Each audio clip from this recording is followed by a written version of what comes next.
Assalamualaikum warahmatullahi wabarakatuh.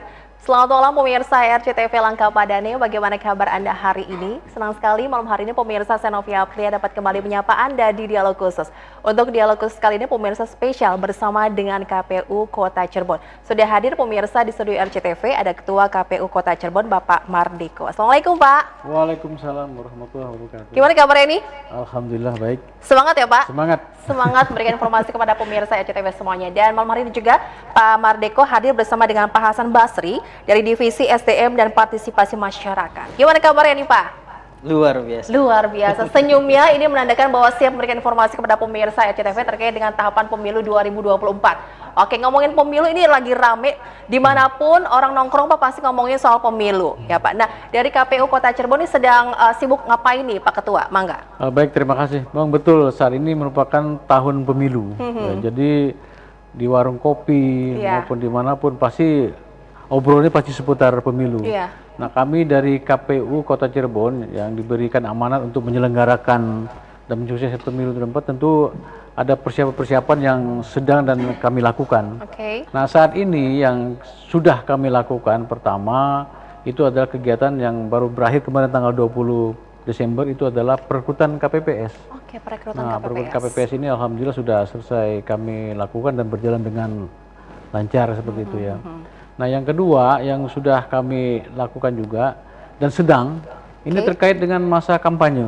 Masa kampanye. Nah, masa kampanye ini kan sedang berlangsung lah. Ada 3 kegiatan yang dilakukan berkaitan kampanye. Ini pertama kegiatan pemasangan APK. Pemasangan APK. Alat peraga kampanye. Nah, sekarang mulai kita lihat di jalan-jalan ya sudah mulai penuh sekarang karena sudah memasuki masa akhir kan. Nah, jadi kalau kemarin awal-awal kan masih sepi-sepi gitu. Nah, sekarang semakin sudah ramai ini ya, semakin Pak? ramai sekarang, udah semakin semarak kan gitu. Masyarakat atau peserta pemilu ini untuk memasang alat peraga kampanye. Nah, tentu kami mengharapkan bahwa meskipun ini tahun kampanye ya, tahun pemilu, nah tentu ada rambu-rambu yang tidak boleh untuk dilanggar. Nah, contoh seperti misalnya pemasangan APK di sepanjang Jalan Protokol Siluwangi itu kan udah dilarang untuk pemasangan APK. Nah, kami mengharapkan masyarakat juga atau juga mungkin peserta pemilu maupun dari tim ses dari paslon untuk mentaati itu supaya suasana Kota Cirebon juga kan kondusif lah seperti itu. Harapannya begitu ya Pak Ketua. Terus juga berikutnya untuk pemasangan APK kami harapkan juga untuk di lokasi atau tempat-tempat yang memang tidak dilarang.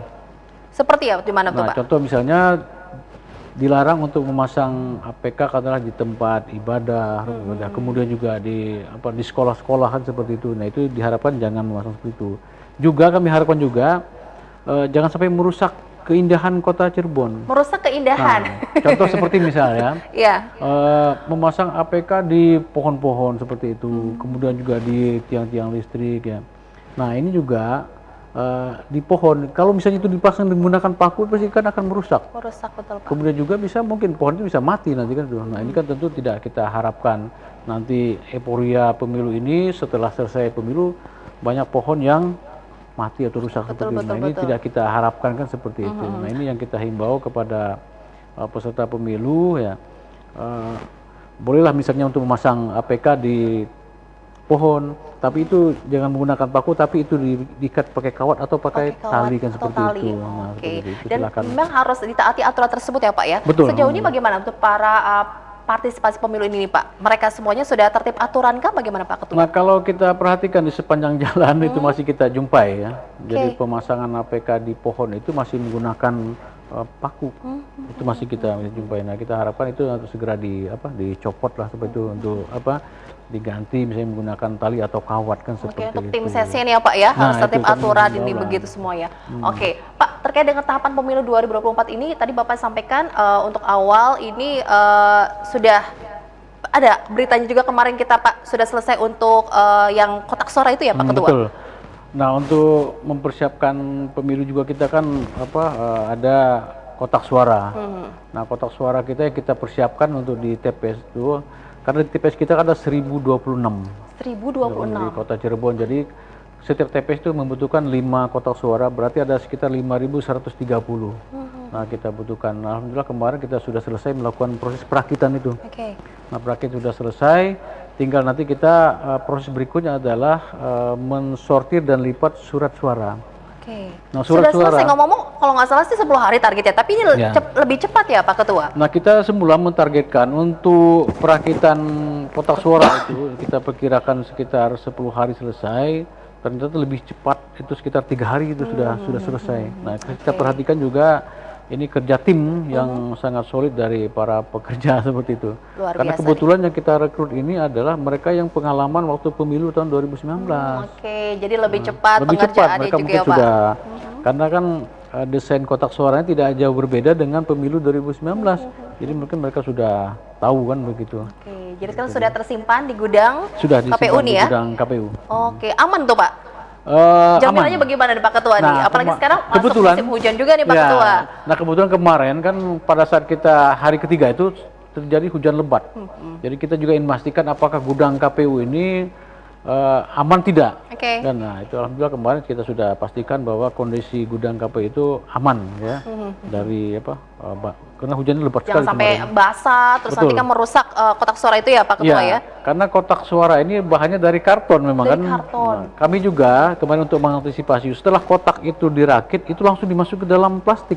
Oke, Jadi terlindung gitu nah, ya? terlindung kotak suara jadi itu ya? itu menjaga hal yang tidak kita harapkan seperti itu. Oke, itu pemirsa yang sedang dilakukan dari KPU Kota Cirebon ya, sudah selesai untuk perakitan kotak suara, tinggal menunggu nanti surat suara ya Pak Surat Ketua. suara, Oke, dari Divisi SDM dan Partisipasi Masyarakat melihat pemilu 2024, bagaimana sih antusias dari masyarakat Kota Cirebon nih, Pak Hasan? Baik, terima kasih Mbak. Kaitannya dengan antusias, ini sangat antusias tahun sekarang. Apalagi kita memang kalau ditargetkan itu 85% dari warga kita diwajibkan untuk terpenuhi itu. Dan kita di angka bonus demografi itu kita ada di angka 29,7% untuk pemilih pemula dan pemilih muda. Yang artinya kaitannya dengan partisipasi ataupun ini ya, ketertarikan yang tadi disampaikan di awal juga, bukan hanya kemudian peserta politik, tetapi di tongkrongan-tongkrongan, di setiap jalan juga, baik itu pemilih pemuda mula ataupun kemudian pemilih yang sudah memilih di tahun-tahun sebelumnya, itu sangat partisipasinya tinggi. Harapan kami itu bisa tetap terjaga, karena memang isu-isu yang kemudian berkembang terkait dengan golput tetap ada, potensi itu tetap ada, tetapi memang khusus di divisi saya yaitu partisipasi masyarakat, kita banyak melakukan kegiatan-kegiatan seperti kita melakukan kegiatan kunjungan ke sekolah-sekolah dari tingkatan SMA sampai kemudian ke tingkatan perkuliahan, dan kemudian kita juga menyambangi radio-radio, kita komunikasi-komunikasi dengan komunitas-komunitas, kita juga lakukan. Dan harapannya tadi partisipasi yang 85% ini tetap terjaga. Kalau bisa emang naik jadi 90 atau 100%. Oke, lebih bagus lagi tuh kalau naik Lebih gitu bagus ya. Karena lagi. jadi bahan obrolan di mana-mana nih ya. Betul. Momennya ini kan pesta rakyat. Pesta rakyat. Layaknya pesta maka ya harus bahagia. Oh, oke. Jadi kita memang menggalakan itu semua. Dan berarti ini semua sudah dilakukan ya, sosialisasi dari sekolah-sekolah, ini menyasar ke pemilih pemula yang muda-muda Betul. nih ya Pak? Iya. Seluruh Indonesia itu 50% pemilih pemula dan pemilih muda. Di Cirebon sendiri 29,7%. Artinya kan sangat banyak sekali. Ini juga bukan hanya sudah selesai, tetapi kita tetap sampai kemudian tahap kampanye selesai pun kita tetap mensosialisasikan ini. Sosialisasi pemilu terkait dengan pemilihan hari ini itu kita sudah lakukan di tahun-tahun sebelumnya, sampai kemudian nanti menjelang juga kita sampaikan juga. Sembari kemudian peserta pemilu melakukan kampanye, kita juga mensosialisasikan itu, baik itu media massa, media cetak, lewat daring, ataupun kemudian media-media online, Facebook, Instagram, dan lain-lainnya, kita memang melakukan itu. Oke, tetap berlanjut ya untuk sosialisasi Tetap kepada harus. masyarakat terkait dengan pemilu 2024. Mereka sudah tahu belum sih Pak, kapan pelaksanaan pemilu 2024? Seharusnya sudah tahu. Seharusnya sudah tahu. 14 Februari 2024 yang biasanya kita kenal dengan hari Valentine, hari kasih sayang, kita tolak. Sekarang hari kasih suara. Tagline kita seperti itu sekarang. Oke, jadi warga Kota Cirebon sudah tahu ya Pak Ketua? Sudah. 14 Februari Ya. ya Pak? Rata-rata sudah mengetahui. Oke, dan itu juga berlangsung untuk pemilu 2024 ini kan ini bersamaan gitu ya, dari yang DPRD kota, kemudian juga Provinsi Jawa Barat, terus untuk yang RI-nya juga. Presiden juga. Oke, nanti kita akan lanjutkan lagi pemirsa perbincangan kita terkait dengan tahapan pemilu 2024 bersama dengan KPU Kota Cirebon, tapi kita harus jeda dulu, tetaplah bersama kami di Dialog Khusus.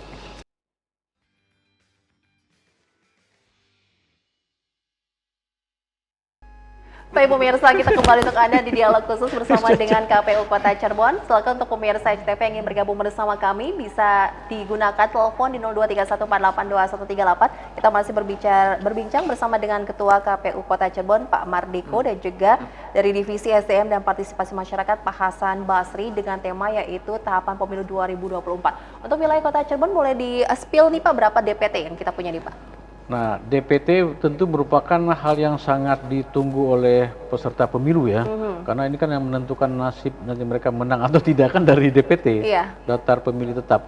Nah, untuk di Kota Cirebon, daftar pemilih tetap yang sudah ditetapkan dari bulan Juni kemarin itu adalah 252.385. Nah, itu terdiri dari laki-laki sebanyak 125.365 dan perempuan 127.020. Nah, itu jumlah DPT yang pemilih yang lebih banyak perempuan ya Pak ya? Perempuan, lebih banyak perempuan. Hampir 50% itu ya Pak, perempuan ya.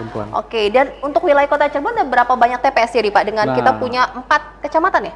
5 kecamatan. Ada 5 kecamatan, jumlah TPS itu sebanyak 1026 TPS. 1026 TPS. Tersebar di 22 kelurahan seperti itu kan gitu. Itu termasuk dengan TPS khusus Pak Ketua? Nah, TPS khusus itu ada 6. Ada 6. Ada 6. Nah, 1020 berarti TPS reguler. Nah, 6 TPS khusus yang ada di rumah sakit, lapas dan di rutan. Oke, bagaimana pemirsa sudah masuk ke dalam DPT ya? Ya.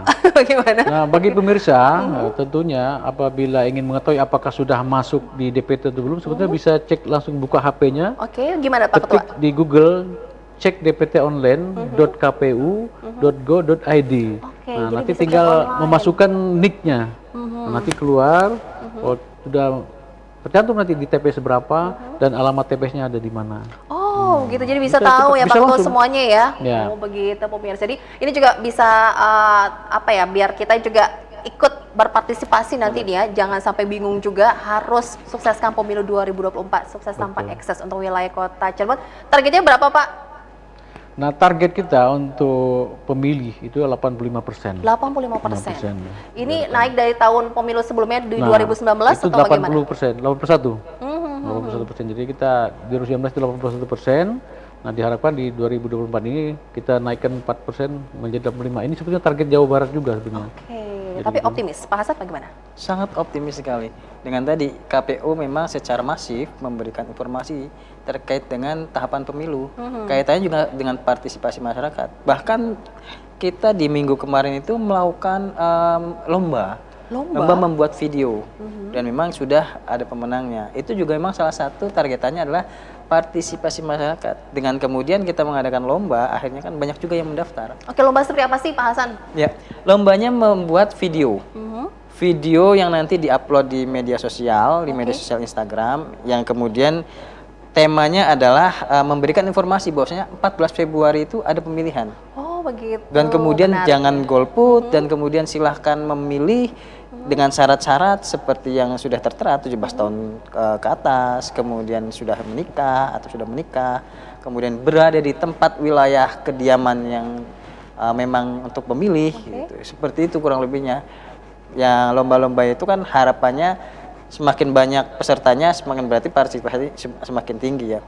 Dan itu kan dia juga gitu dan dia juga kan wajib memfollow, wajib tag ya, nge-tag temannya. Itu kan memang harapannya mau seperti itu. Oh, berarti ini bagian masyarakat juga ikut membantu, menyebarkan, mensosialisasikan Pak Hasan. Betul, dengan kemudian kita memberikan stimulan berupa lomba-lomba itu.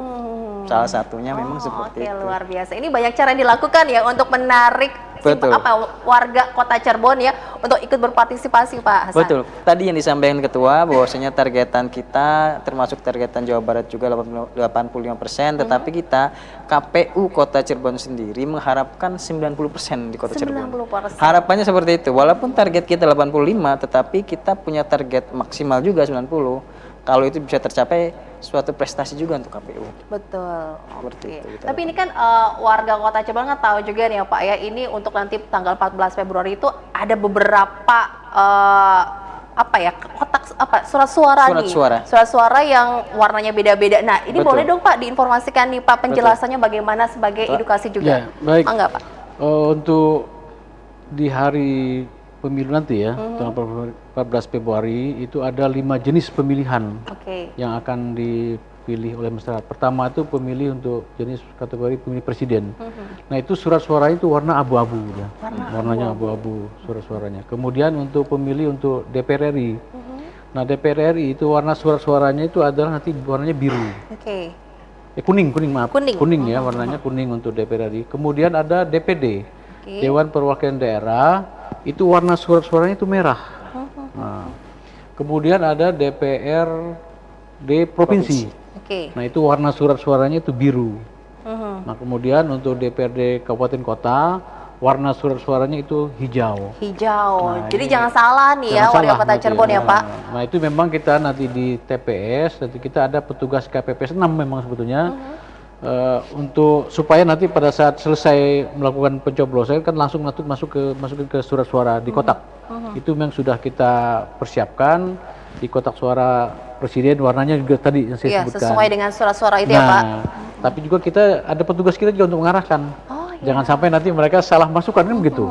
Misalnya suara DPD jangan sampai dimasukkan ke suara DPR. Nah itu sudah diarahkan kan Tapi seperti siap membantu itu. nanti saat di TPS ya Pak. Ada kekhawatiran nggak Pak dengan banyaknya surat-surat nanti yang kita bawa nih ya sebagai pemilih Pak? Ini takutnya nanti malah ini membuat menjadi apa ya? Punten mungkin kendala gitu. Bagaimana tuh Pak Hasan? Kaitannya dengan itu kendala kemungkinan pasti ada. Kemungkinan seperti itu ada. Tetapi tadi sosialisasi itu merupakan hal yang penting. Karena ini pesta demokrasi dan pestanya rakyat, kita sebagai penyelenggara hanya menyelenggarakan. Tetapi kaitannya dengan tadi menjaga stabilitas dan kemudian jangan sampai banyak masalah. Berarti tugasnya bukan hanya di KPU. Sosialisasi ini bukan hanya KPU. KPU hanya memberikan sosialisasi atau stimulan-stimulan. Tapi tadi seluruh elemen termasuk masyarakat juga untuk mencegah tadi mencegah ekses atau dan macam-macam masalah ya. Masyarakat juga kami harapkan ikut membantu dalam sosialisasi ini. Tetapi tadi sudah diminimalisir karena dengan sosialisasi yang dilakukan oleh KPU itu. Oke, apalagi untuk pemilih yang manula gitu ya Pak, yang sudah mungkin bingung juga gitu Pak, ini yang mana gitu. Tapi siap dibantu ya Pak saat pencoblosan nanti. Ya. Nah jadi gini, salah satu prinsip dalam penyelenggaraan pemilu itu adalah aksesibel. Nah aksesibel itu artinya mudah diakses. Nah pertama kita kan nanti di pemilih kita itu kan ada warga yang kategori yang disabilitas seperti itu misalnya. Nah, disabilitas ini kan macam-macam, ada yang disabilitas kategori tunanetra seperti itu. Nah, ini juga kami nanti itu dalam mempersiapkan itu di surat suara presiden dan DPD itu disediakan template. Jadi template itu artinya nanti mereka bisa untuk membaca seperti huruf braille seperti itu. Ya, nah, itu untuk memudahkan bagi yang tunanetra. Tetapi untuk surat suara yang DPR ya, itu tidak disediakan template karena itu memang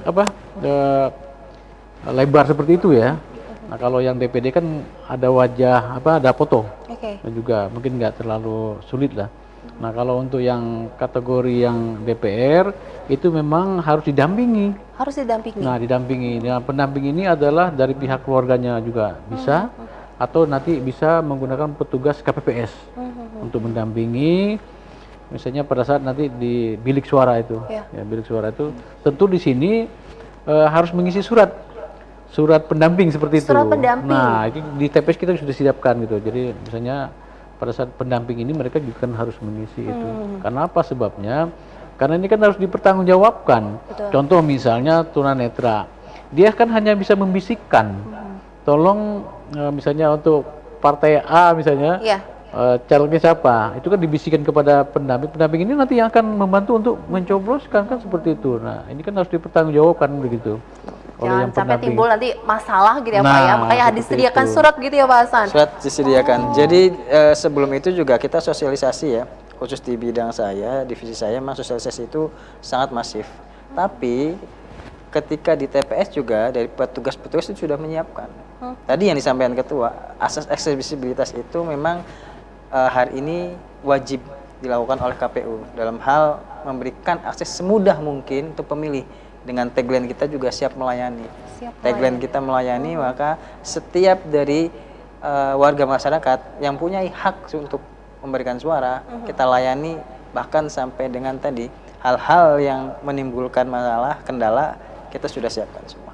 Oke, jadi pergunakan sebaik-baiknya di tanggal 14 Februari 2024 ya. Betul. Udah datang ke TPS yang gunakan hak suara Anda, hak pilih Anda, pemirsa TV, dan jangan sampai golput. Jangan gitu ya, Pak, sampai ya. golput. Jangan sampai. Tingkatkan, yuk kita sama-sama sukseskan pemilu 2024. Tingkatkan juga partisipasi pemilihnya, Pak. Betul, karena keberhasilan salah satu indikatornya adalah banyaknya partisipasi masyarakat. Semakin banyak partisipasi masyarakat berarti sosialisasi kita ke KPU kepada masyarakat terkait dengan pemilu ini berarti berhasil.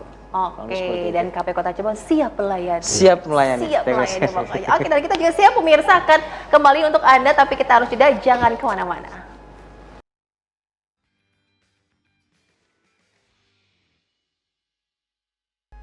Kami masih berbincang pemirsa bersama dengan KPU Kota Cirebon dengan tema yaitu tahapan pemilu 2024, dan ngomong soal tahapan sekarang sedang masuk ke masa kampanye Pak ya, sampai 10 Februari 2024. Betul ya?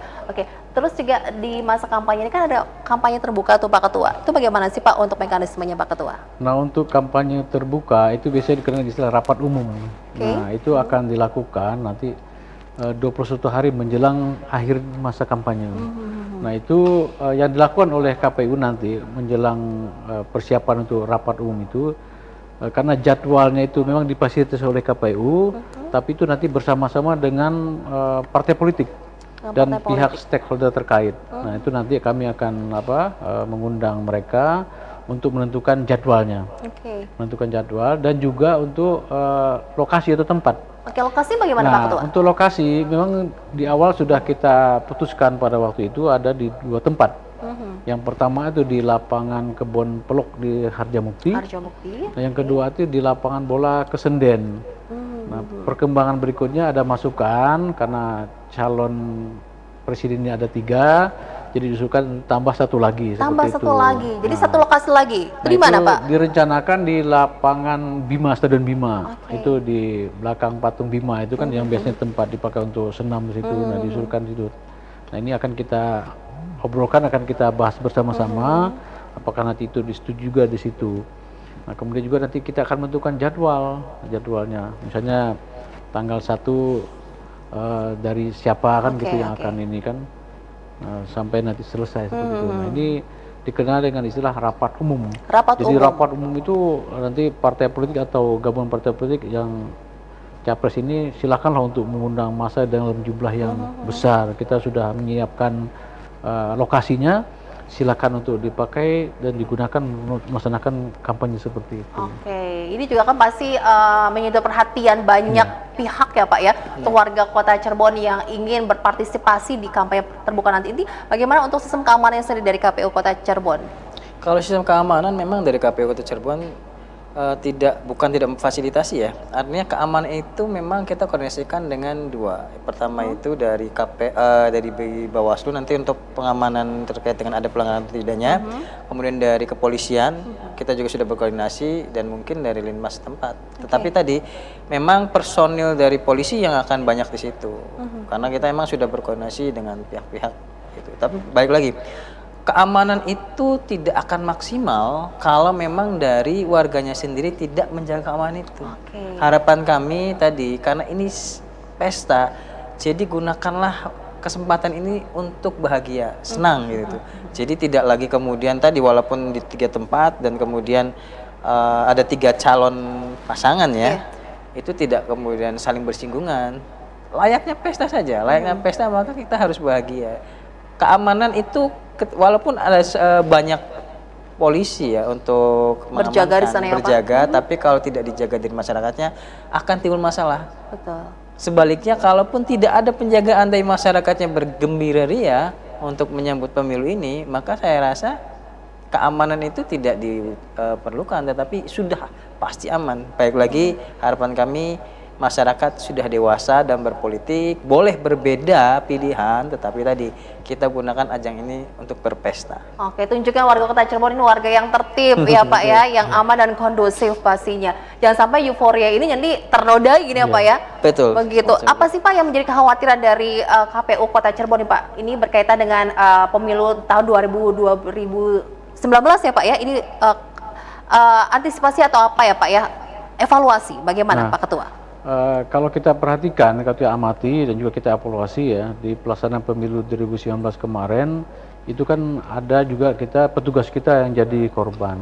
Ya, korban ya. Korban ini kan ada yang sampai wafat juga kita ada, juga ada yang sakit pasca setelah proses penghitungan suara itu.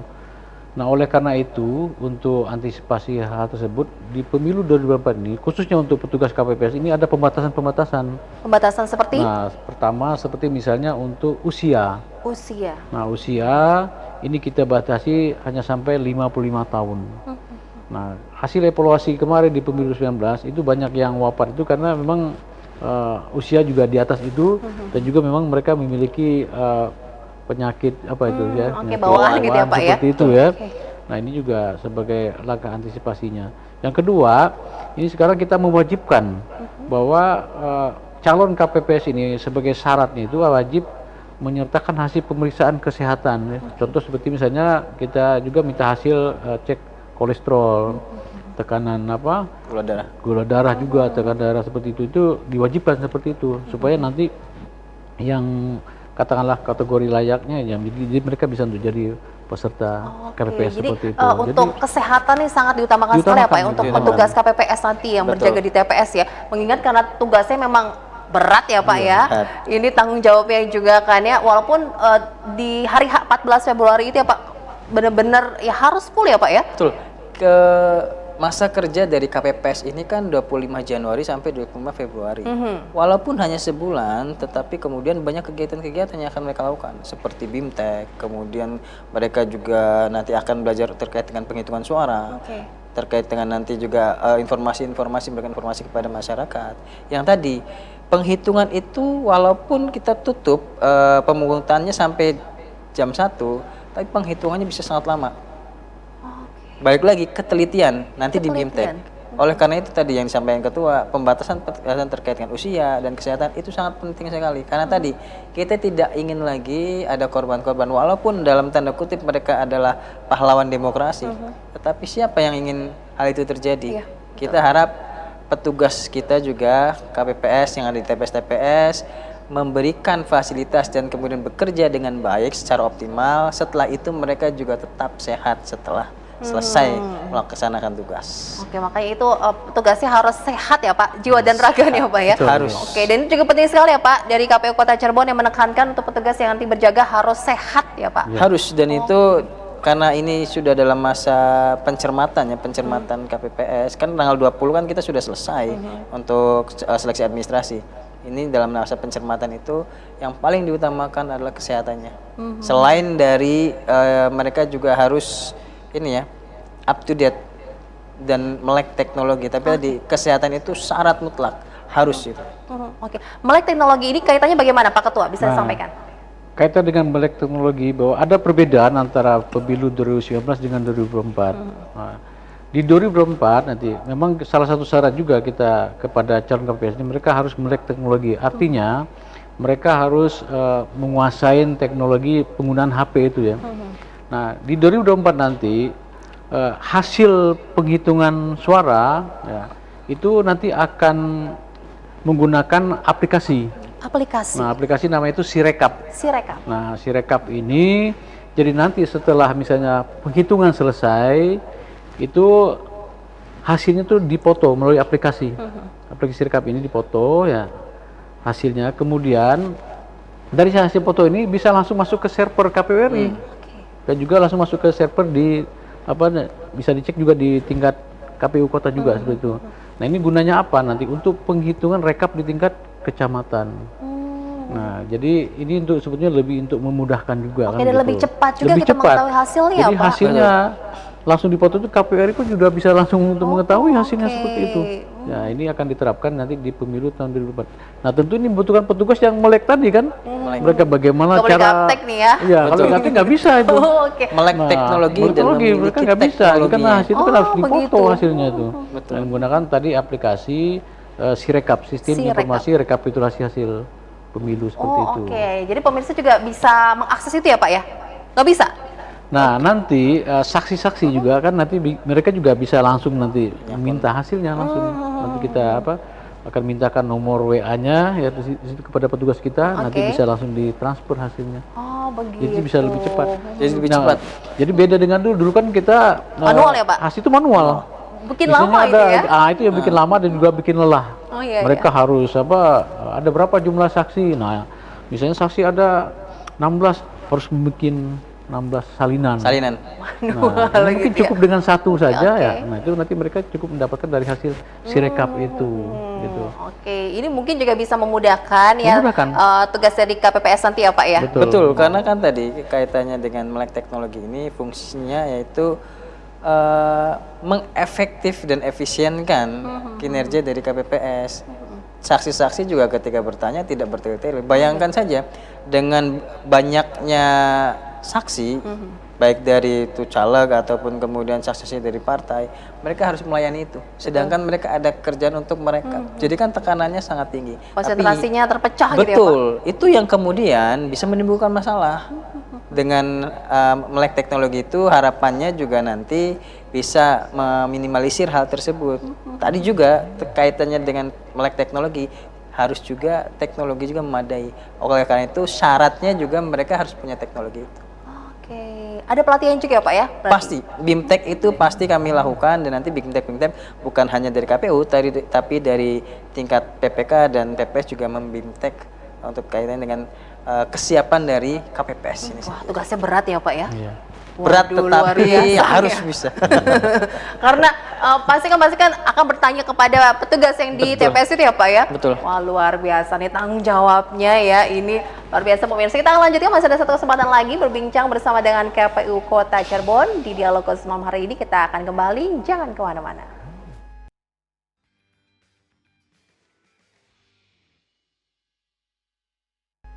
Pemirsa, Anda masih bergabung bersama kami, masih berbincang terkait dengan tahapan pemilu 2024, pemirsa bersama dengan KPU Kota Cirebon. Oke Pak, ini ada warga Kota Cirebon, tapi tinggalnya di luar kota. Ini apakah masih bisa nih Pak menyalurkan hak suaranya nih Pak Ketua? Nah, baik. Nah, ini juga perlu untuk diketahui oleh seluruh warga ya, warga masyarakat. Nah, pada saat nanti datang ke TPS, sebetulnya ada 3 kategori ya.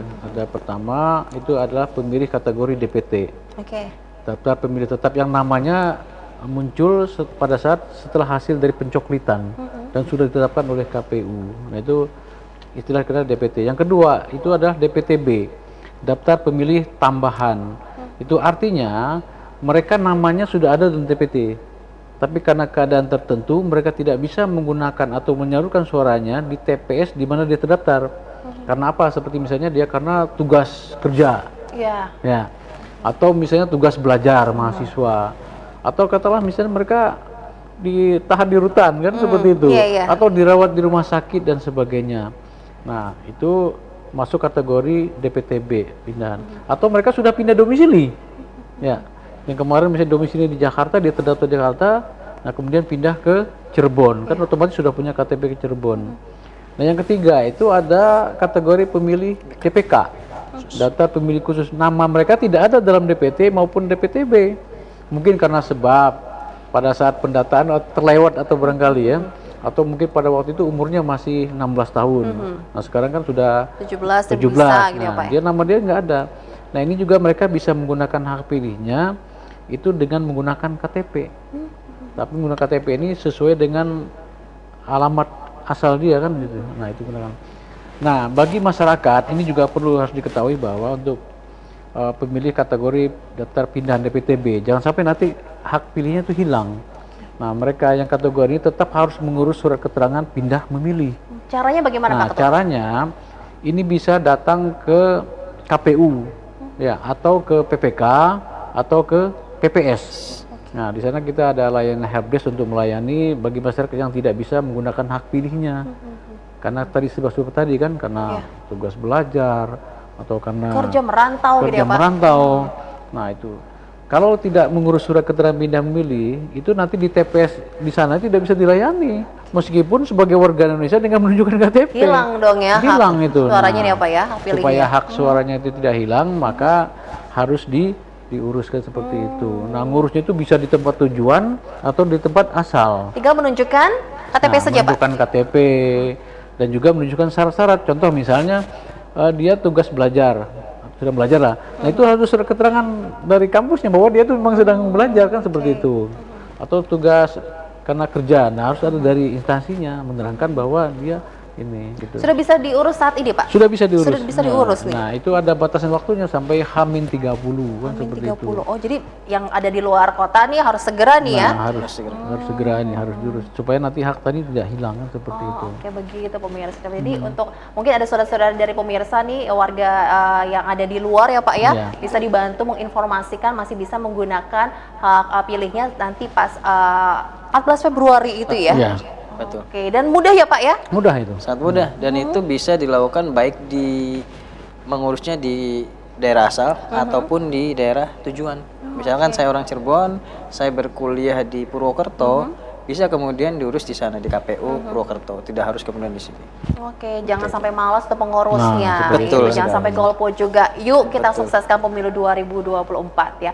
Oke, Pak, dari obrolan kita pada malam hari ini Pak, apa yang ingin disampaikan kepada warga, khususnya warga Kota Cirebon? Mangga Pak. Baik, saya menghimbau khususnya warga Kota Cirebon ya. Ini pertama ya gunakanlah hak pilihnya tadi kan, hak pilih tadi untuk datang ke TPS, pilihlah sesuai dengan hati nurani kan seperti itu. Yang kedua, ini kita kan harus menjaga kondusivitas wilayah. Iya. Ya pasti nanti setiap orang di satu rumah pun pasti pilihan itu kan akan berbeda itu ya. Jangan sampai jadi masalah ya Pak ya. Jadi masalah kan seperti itu kan tuh. Nah sebetulnya kita banyak belajar yang dari pemimpin kita di tingkat pusat, di sana kan mereka saling rangkul ya. Tidak jangan sampai kita di sana sebenarnya sudah apa? Damai ya Damai, Pak. tapi di bawahnya kita malah ini ya saling apa gontok-gontokan seperti itu kan gitu. Jadi saya mengimbau seperti itu supaya kondisivitas wilayah di Kota Cirebon ini berjalan dengan aman ya. Jadi berbeda pilihan itu adalah hal yang biasa. Tapi jangan menjadi masalah kan seperti itu ya. Mungkin itu jangan nambah musuh ya gara-gara gini ya Pak ya. Karena satu keluarga betul Pak, ada yang berbeda-beda gitu, jangan sampai malah nanti jadi diam-diaman gitu Pak Ketua. Aduh. Karena ya antusiasnya itu Pak. Oke, dari Pak Hasan mangga bagaimana Pak? Dari saya terkait dengan sosialisasi ini tadi disampaikan bahwasanya masih ada waktu sosialisasi. Kita targetannya 85%, tapi maksimalkan menjadi 90%. Artinya bukan hanya kewajiban KPU untuk mensosialisasikan terkait dengan pemilu ini, tetapi menjadi kewajiban bagi seluruh warga masyarakat, khususnya di Kota Cirebon, agar jangan golput. Bayangkan 5 tahun untuk dipimpin. Kalau kita tidak ambil peran hari ini, maka ketika ada timbul masalah-masalah, kita juga bertanggung jawab. Tanggung jawab itu melekat pada diri kita ketika kita tidak memilih. Oleh karena itu, ayo bareng-bareng kita sosialisasi terkait hal ini. Jangan ada ekses di pemilu ini. Kita laksanakan pemilu ini dengan tertib, layaknya sebuah pesta. Maka kita bersama-sama melaksanakan ini dengan riang gembira. Beda pilihan yang tadi disampaikan Ketua itu hal yang wajar. Tetapi tadi beda pilihan hanya untuk memilih. Kalau sudah terpilih, maka kita kembali lagi rukun, rujuk, bersama-sama membangun bangsa, khususnya membangun Kota Cirebon ini. Oke, betul. Ini kita bersama-sama ya Pak ya, rasa memilikinya juga nih ya. Untuk warga Kota Cirebon jangan sampai lupa ini 5 tahun betul ya Pak ya, menunggu ya Pak? 5 tahun. Wow, ketemu lagi nih sama pemilu. Pestanya 5 tahun sekali, kalau tidak digunakan sangat sayang. Nunggu 5 tahun lagi kita bisa berpesta. Betul sekali. Pak, ngomong-ngomong kalau misalnya ingin tahu informasi terkait dengan KPU Kota Cirebon, boleh kemana kita nih Pak? Mungkin ada yang ingin tahu tahapan-tahapan selanjutnya bagaimana sih, yang ingin tahu lebih lanjut bagaimana Pak Ketua? Itu bisa diakses melalui di website KPU. Ya, kita kan selalu share gitu ya Pak? Share kan, update terus ya? Update di Instagram KPU juga, YouTube maupun di Facebook KPU juga. Nah, itu, ada media sosial dari KPU Kota KPU Cirebon itu ya. bisa untuk diakses di situ. Jadi segala informasi kita sampaikan di situ. Oke Pak, tadi DPT boleh dong diulang lagi Pak? Nah, DPT itu sebanyak 252.385. Oke, yang pengen yakin saya udah terdaftar belum ya, kemana Pak? Nah, itu bisa cek melalui buka HP-nya langsung ya di Google. Ya. Ketik cek dpt.online.kpu.go.id. Oke. Nah, itu nanti akan muncul. Kita tinggal masukin NIK kita. NIK. Nah, NIK kita nanti akan muncul nomor TPS kita di berapa, kemudian juga alamat TPS-nya ada di mana. Nah, kalau misalnya sampai kita tidak muncul nama kita, berarti kita memang belum terdaftar. Oke. Tapi bukan berarti hak pilih kita hilang. Kalau begitu bagaimana dong Pak? Nah, berarti mereka masuk kategori daftar pemilih khusus DPK. Nah, itu mereka nanti bisa menggunakan hak pilihnya di hari H.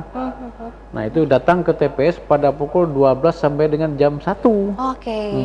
Itu akan dilayani khusus pemilih DPK ini pukul 12 sampai pukul 1. Oh begitu, Gitu. nanti bisa dibantu gitu ya Bisa Pak ya, dibantu tetap nanti. bisa menyalurkan hak pilih Anda nanti pemirsa RCTV semuanya. Oke, terima kasih banyak nih untuk KPU Kota Cirebon sudah memberikan informasi kepada kita. Nggak ada libur ya Pak ya? Kita libur kita. Tanggal merah tapi tetap ya, hitam ya Pak? Tanggal hitam. 24 jam selama 7 hari. Luar biasa, tetap semangat, tetap sehat ya Pak ya, sampai nanti selesai untuk pemilu 2024 dan pasti kita mendapatkan hasil yang baik juga ya Pak ya, sukses tanpa ekses pastinya. Terima kasih untuk Anda pemirsa sudah bergabung bersama kami, menyimak apa yang disampaikan dari KPU Kota Cirebon. Kita harus pamit, terima kasih banyak, sampai jumpa. Wassalamualaikum warahmatullahi wabarakatuh. Baik.